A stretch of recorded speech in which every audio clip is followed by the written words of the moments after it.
Dear students, today we will continue with the components of Linux operating system.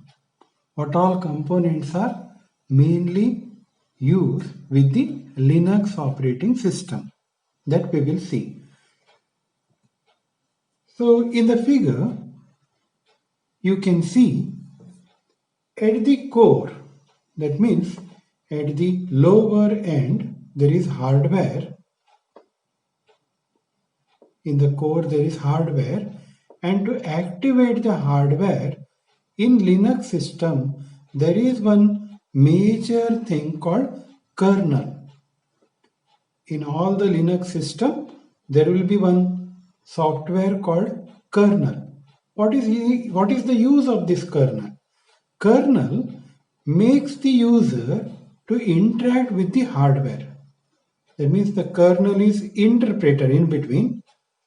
It interacts with the hardware, and by that user can make use of different applications, compilers, shell, editors, etc. These things we'll call it as a user jobs.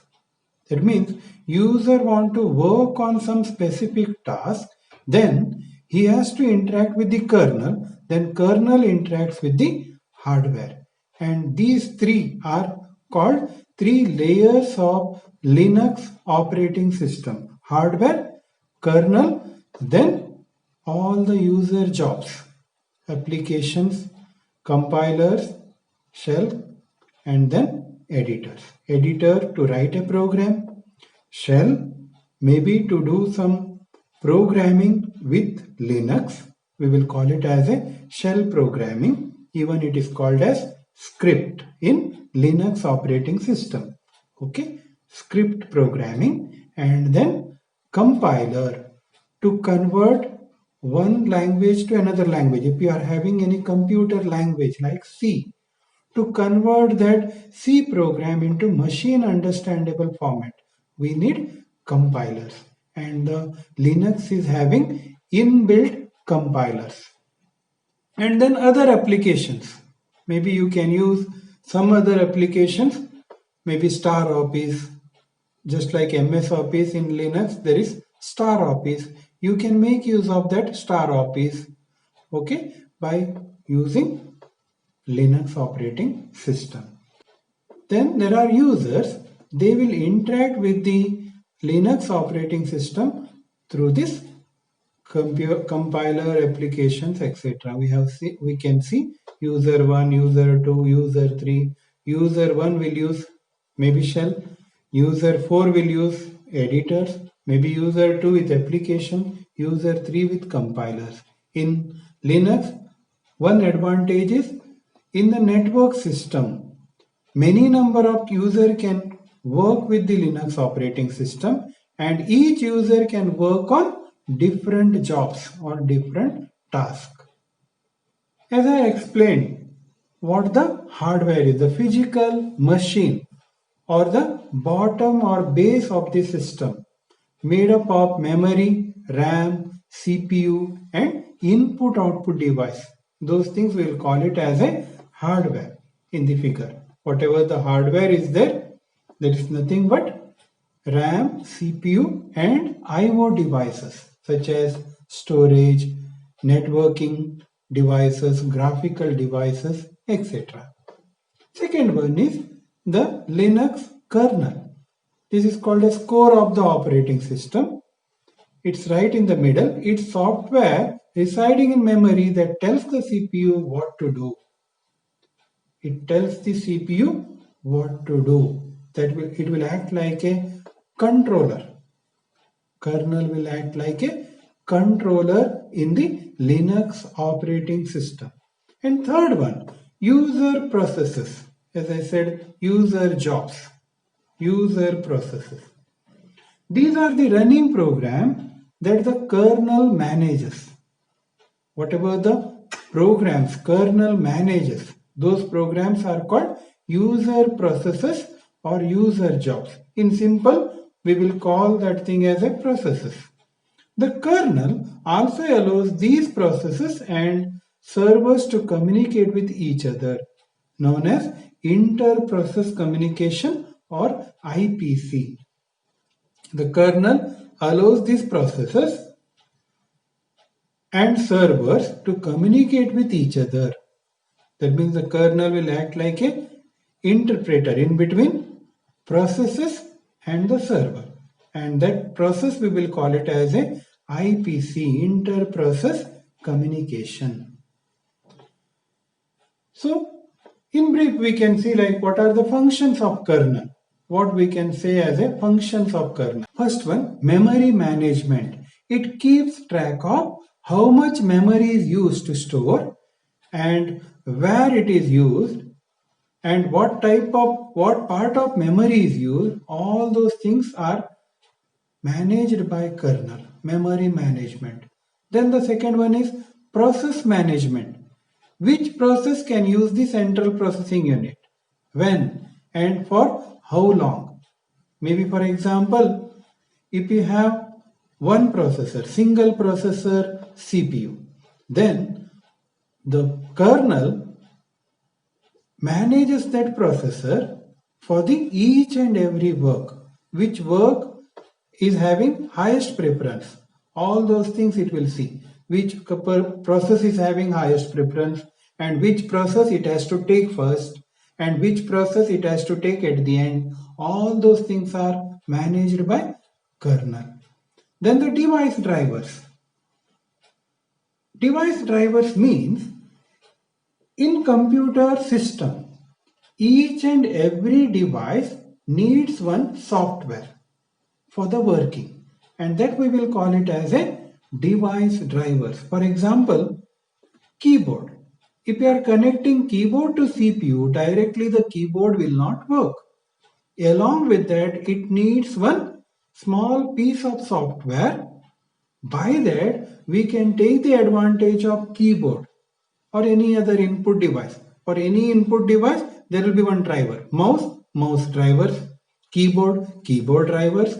Printer drivers. As you purchase one new printer, you have to install the printer drivers using printer CD or printer driver CD, or even you can download it from the internet. And those things we'll call it as a device drivers. And it acts as a mediator between the hardware and process. Whatever process you are doing, maybe for example you want to print. Printing is one process, and to take the advantage of printing we need printer, but printer and your computer must be interconnected. How it can be interconnected? By the help of these device drivers.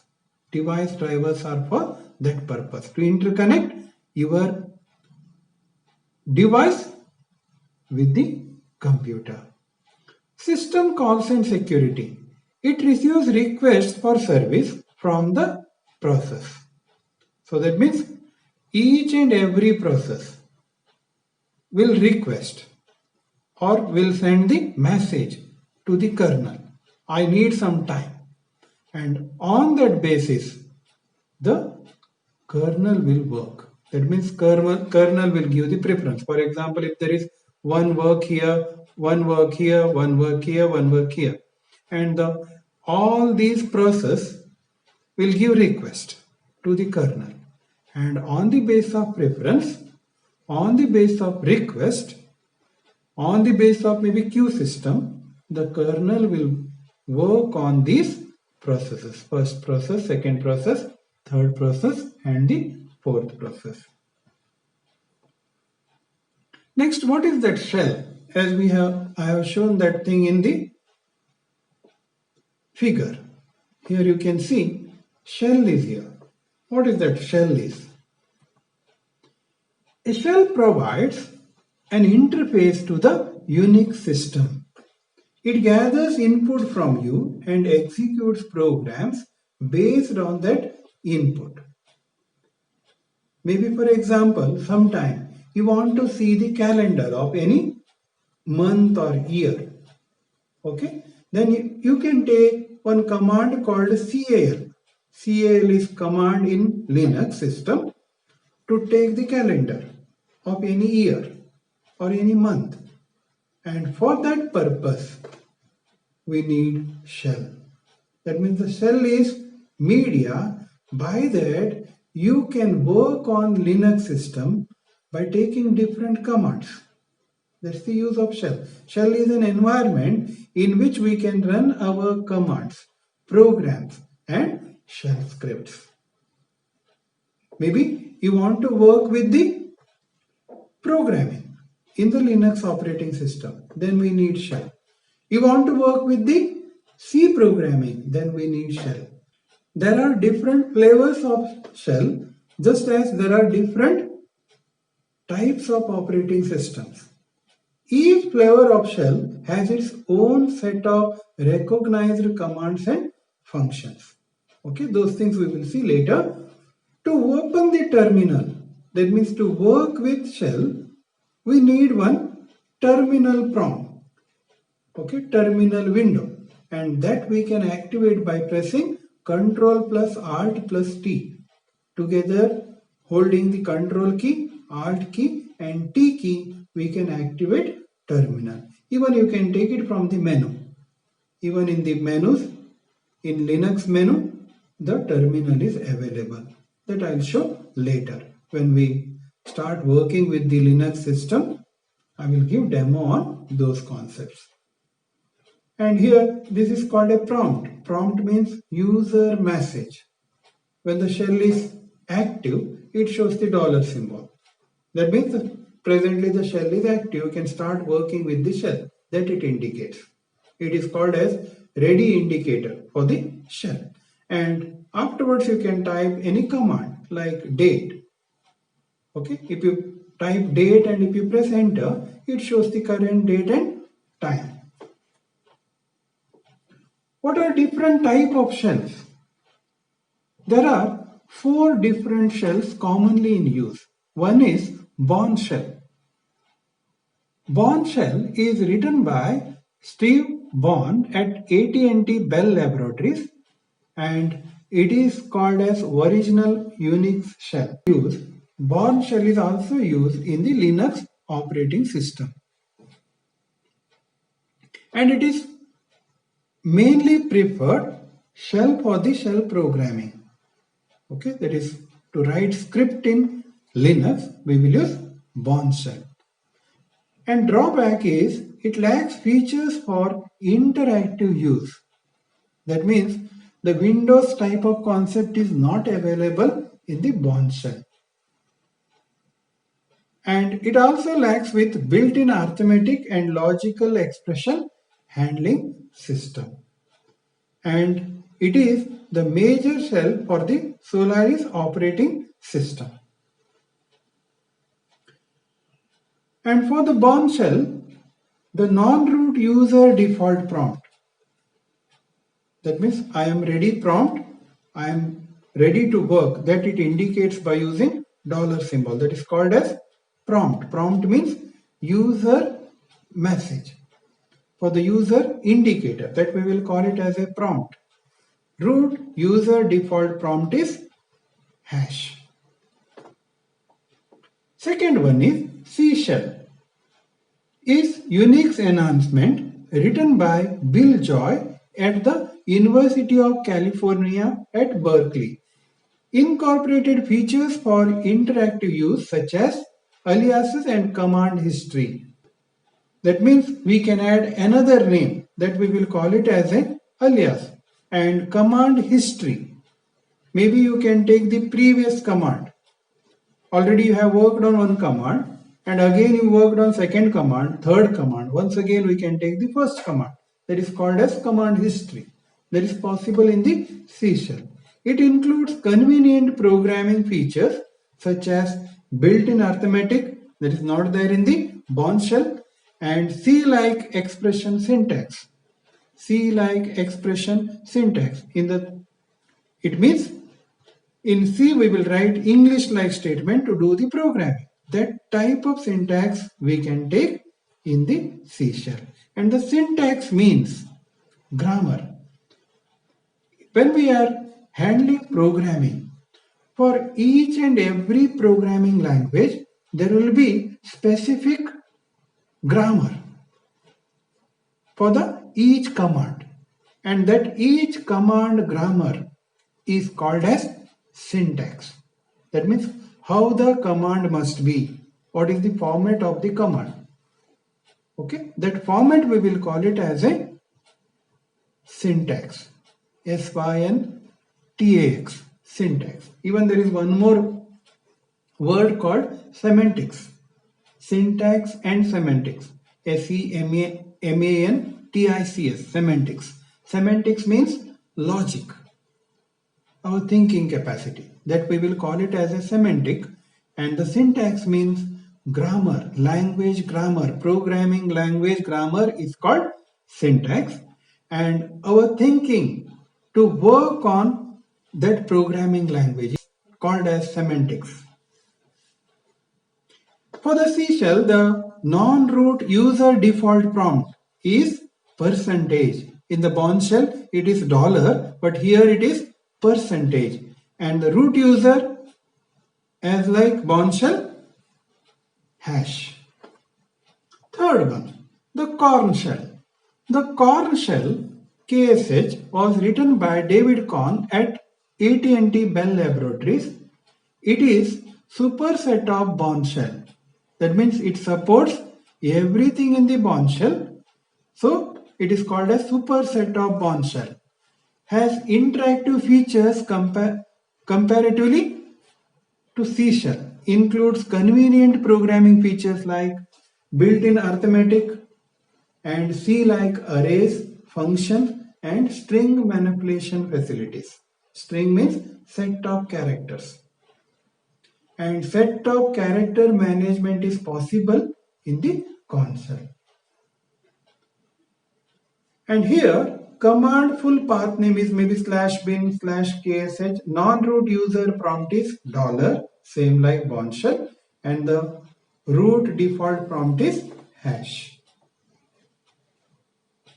Fourth one, the GNU Bourne Again shell. The GNU Bourne Again shell bash is compatible to the Bourne shell, incorporates useful features from the Korn and C shells. That means it is advanced version of Korn and C shells. Has arrow keys that are automatically mapped for command recall and editing. And GNU Bourne Again shell, the command full path name is /bin/bash. That means where it is stored, where the location of that Bourne Again shell. That is the